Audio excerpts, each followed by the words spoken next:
परम सत्कार योग गुरु प्यारी सात संगत जी राधा स्वामी जी। सात संगत जी, कल डेरे में एक बहुत बड़ी मीटिंग हुई है जी, जिसमें देश भर के सभी सेंटरों से 5600 के आसपास सेक्रेटरियों को बाबा जी ने डेरे बुलाया था जी। इस वीडियो में आपको ये भी बताएंगे कि इस मीटिंग में एक सेक्रेटरी साहब ने चोला भी छोड़ दिया था जी, और हजूर जी किस लिए रोने लग पड़े थे, हम आगे इसके बारे में भी आपको वीडियो में बताएंगे जी। इसीलिए वीडियो में आखिर तक बने रहना जी। और इन दो खबरों के बाद हम आपको दो और प्रेरणा से भरी घटनाएं भी सुनाएंगे जी। जब बाबा जी ने एक सेवादार से पानी मांगा था और उस सेवादार ने बाबा जी को डेरे के अंदर नहीं आने दिया था। सात संगत जी, बहुत कम संगत जानती है उस दिन का सच, जब बाबा जी ने हजूर जी को गद्दी का वारिस घोषित किया था। उस दिन हजूर जी रो पड़े थे और फिर बाबा जी ने हजूर जी के कंधे पर हाथ रखकर उन्हें संभाला था।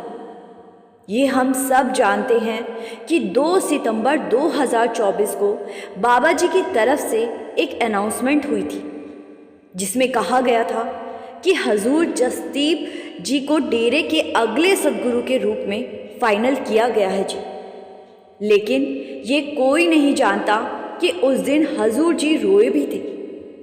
उस दिन बाबा जी सुबह जत्थों को दर्शन देने के बाद सत्संग पंडाल में गए थे और वहाँ 5 मिनट बैठकर वापस अपनी कोठी में आ गए थे जी। और बाबा जी ने कोठी पहुँचते ही अपने सभी परिवार वालों को अपने कमरे में बुलाया था जी। और हजूर जी उस समय डेरा के क्वार्टर में रहते थे, तो हजूर जी को भी वहाँ उस मीटिंग में बुलाया गया था जी। इसके बाद बाबा जी ने जैसे ही घोषणा की और हजूर जी का नाम अगले गुरु के रूप में लिया, तो हजूर जी रो पड़े थे जी।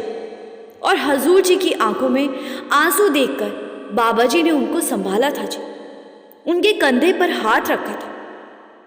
जैसे 1990 में जब बाबा जी को गद्दी सौंपी गई थी, तो बाबा जी भी गुमसुम हो गए थे। ठीक ऐसे ही 2 सितंबर को हजूर जी भी गुमसुम हो गए थे और उनकी आंखों से आंसू बह निकले थे। उस दिन बाबा जी ने हजूर जी को प्यार दिया, उनकी पीठ थपथपाई और उसके बाद धीरे धीरे हजूर जी को डेरे की सभी डिपार्टमेंट संभालने की सेवा दे दी गई। सात संगत जी, उसके बाद धीरे धीरे हजूर जी ने चीज़ों को संभालना शुरू किया और कुछ जगह पर हजूर जी को सख्ती भी बरतनी पड़ती है, क्योंकि हजूर जी की एक आदत है, उन्होंने अगर कोई काम करने को कहा है तो उसका रिजल्ट भी उन्हें कुछ ही घंटों में उन्हें चाहिए होता है। हजूर जी की स्पीड को देखकर लग रहा है कि अब काफ़ी कुछ बदलने वाला है जी। जिस भी विभाग में ढील बढ़ती जा रही है, तो हजूर जी के एक्टिव होने से वो सब भी बंद हो गया है। सात संगत जी, अब बात करते हैं कल डेरे में क्या हुआ जी। कल डेरे में हुई थी बहुत बड़ी मीटिंग। देश भर के बहुत सारे सेंटरों से सेक्रेटरी साहब कल डेरे पहुंचे थे जी। लगभग 5600 से ज़्यादा सेक्रेटरी साहब कल डेरे में पहुंचे थे जी, और बाबा जी के साथ बहुत बड़ी मीटिंग हुई थी। इस मीटिंग में हजूर जी भी मौजूद थे, लेकिन सुनने में यही आया है कि बाबा जी इस मीटिंग में कुछ नहीं बोले और बाबा जी ने सभी सेक्रेटरी साहबों को दर्शन दिए और वहाँ से चले गए जी। सात संगत जी, इस मीटिंग के लिए सभी सेक्रेटरी इतवार को डेरे पहुँच गए थे जी, और असम साइड से आए एक सेक्रेटरी साहब ने इतवार शाम को चोला छोड़ दिया जी। सात संगत जी, किस कारण से उन्होंने चोला छोड़ दिया ये पता नहीं लग पाया, लेकिन ये सबसे बड़ा सौभाग्य है कि सेवा के दौरान, और वो भी गुरु घर जाकर, किसी सेवादार ने चोला छोड़ा। ऐसी मृत्यु तो बड़े ही भागों से मिलती है जी। अक्सर हम बहुत सारे लोगों के मुंह से सुनते भी हैं कि जब भी मालिक बुलाए तो सीधे सेवा से ही बुला ले। सात संगत जी, कल जो मीटिंग हुई, ऐसी मीटिंग पहले भी हो चुकी है जी। इस तरह की मीटिंग में सभी सेक्रेटरी साहबों को एक निर्देश बुक दी जाती है जिसके अंदर सब कुछ लिखा होता है जी कि अपने अपने सेंटर में किस तरह के अरेंजमेंट रखने हैं, और अगर बाबा जी या हजूर जी सेंटर पर आ रहे हैं तो कौन कौन सी तैयारियां करनी है। हम सब जानते हैं कि डेरा अथॉरिटी और बाबा जी डिसिप्लिन को सबसे ज़्यादा पसंद करते हैं, इसीलिए सेक्रेटरी साहबों को सभी तरह के निर्देश दिए जाते हैं जिससे कि सब काम अनुशासित तरीके से हो सके। सेक्रेटरी साहब की सेवा कोई आसान सेवा नहीं होती। सेक्रेटरियों पर बहुत बड़ी जिम्मेदारी होती है और कल को पूरी की पूरी जवाबदेही सेक्रेटरी की ही होती है। साथ संगत जी, आइए अब वीडियो में आगे बढ़ते हैं जी। अभी आप इस वीडियो में बने रहिए जी।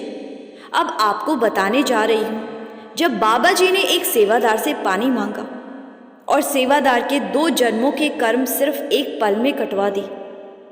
इस सेवादार का नाम था निर्मल चंद। ये सेवादार अब चोला छोड़ चुके हैं जी। जब ये संसार में थे तो उस टाइम ये एक सरकारी नौकरी किया करते थे, लेकिन तब ये एक सत्संगी नहीं थे जी। कभी कभी सत्संग पर अपने एक दोस्त के साथ चले जाया करते थे और वहां जाकर इनके मन में भी सेवा करने की इच्छा होती थी जी। एक बार निर्मल जी को ऑफिस से 3 दिन की छुट्टी मिली तो निर्मल जी ने सोचा कि कहीं इधर उधर घूमने की बजाय मैं डेरे चला जाता हूँ और वहां जाकर 3 दिन सेवा कराता हूँ। साथ संगत जी, कितनी अच्छी बात है ना कि निर्मल जी के सत्संगी ना होने के बावजूद भी इनका मन डेरे जाने और वहां जाकर सेवा करने को करता था। इस बात से पता लगता है कि बाबा जी अपनी रूह को बिल्कुल वैसे ही अपनी तरफ खींचते हैं जैसे चुंबक किसी लोहे को खींचता है। फिर जैसे ही निर्मल जी की 3 दिन की छुट्टी हुई तो वे ट्रेन पकड़कर डेरे पहुंच गए जी और वहां ये पहली बार गए थे जी। अंदर जाने के बाद निर्मल जी ने किसी सेवादार को कहा कि मुझे यहाँ सेवा करनी है, आप मुझे कोई भी सेवा दे दो। दूसरा सेवादार कहने लगा कि सेवा देना मेरे हाथ में नहीं है, अगर आपको सेवा करनी है तो आप सेक्रेटरी साहब से मिल लीजिए। सेवादार निर्मल जी को लेकर सेक्रेटरी साहब के पास चला गया जी और फिर निर्मल जी ने वही बात सेक्रेटरी साहब को भी कही कि आप मुझे 3 दिन की कोई सेवा दे दीजिए। सेक्रेटरी साहब ने कहा कि अभी तो सेवादार की जरूरत नहीं है। तो निर्मल जी कहने लगे कि मैं बहुत दूर से स्पेशल सेवा करने आया हूं, आप मुझे कोई भी सेवा दे दीजिए। निर्मल जी की विनती पर सेक्रेटरी साहब ने कहा कि ठीक है, आप एक सेवा कर लो। इतना कहते हुए सेक्रेटरी साहब निर्मल जी को लेकर एक गेट के पास पहुंचे जी और निर्मल जी से कहा कि आपको 3 दिन तक इस गेट पर सेवा करनी है। आपकी ड्यूटी बस इतनी है कि इस गेट से ना तो कोई डेरे से बाहर जाए और ना डेरे की कोई अंदर आए। आपके लिए लंगर और चाय यहीं भिजवा दी जाएगी, इसीलिए आपको कहीं और जाने की जरूरत नहीं है। निर्मल जी ने कहा कि ठीक है, मैं 3 दिन तक इस गेट पर सेवा कर लूंगा। इसके बाद सेक्रेटरी साहब वहां से चले गए जी और निर्मल जी के लिए चाय और लंगर वहीं गेट पर भिजवा दिया गया।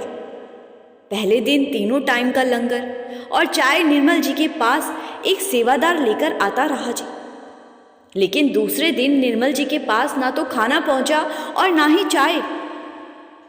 लेकिन फिर भी निर्मल जी अपनी सेवा निभाते रहे जी और पानी पीकर ही काम चला लिया। फिर अगले दिन यानी कि तीसरे दिन भी निर्मल जी के पास ना तो खाना पहुंचा और ना चाय। तीसरे दिन भी निर्मल जी भूखे पेट वहां बैठे रहे और इस बात का ध्यान रखते रहे कि इस गेट से कोई भी आए या ना जाए। तीसरी रात को जब भूखे पेट गेट पर बैठे निर्मल जी अपनी सेवा कर रहे थे तो रात के लगभग 12 बजे गेट के दूसरी तरफ से किसी की आवाज आई। आवाज देने वाला कह रहा था कि भाई जी, आप गेट खोल दीजिए, मुझे अंदर आना है। तो निर्मल जी ने उन्हें मना कर दिया और कह दिया कि इस गेट से अंदर आने की अनुमति किसी को नहीं है। तो आवाज़ देने वाला कहने लगा कि लेकिन आप कम से कम मुझे पानी तो पिला ही सकते हो ना, मैं एक मुसाफिर हूँ और यहाँ से गुजर रहा था। ये गेट दिखा तो मैंने सोचा यहाँ से मदद मांग लेता हूँ। निर्मल जी कहने लगे कि ठीक है, मैं आपको पानी पिला देता हूँ, लेकिन आप अंदर नहीं आएंगे, आपको बाहर ही खड़े रहना पड़ेगा। आवाज़ देने वाले ने कहा कि ठीक है, मैं अंदर नहीं आऊँगा। इसके बाद निर्मल जी ने गेट खोला। उस समय वहाँ अंधेरा था, तो निर्मल जी ने पानी का गिलास मुसाफिर को दे दिया। लेकिन जैसे ही निर्मल जी ने नज़र उठाकर गौर से उस मुसाफिर की तरफ देखा तो सामने खुद बाबा जी खड़े थे। बाबा जी को देखकर निर्मल जी दंग रह गए और निर्मल जी कहने लगे कि बाबा जी, मैं भी कितना मूर्ख हूँ जो आपको इस गेट से अंदर आने से मना कर दिया। मेरी गलती के लिए मुझे माफ़ कर दो। बाबा जी कहने लगे कि बेटा, इसमें तेरी क्या गलती है, तू तो अपनी सेवा निभा रहा है। तुझे तो हुक्म दिया गया था कि इस गेट से किसी को भी अंदर नहीं आने देना, इसीलिए तू माफ़ी मत मांग।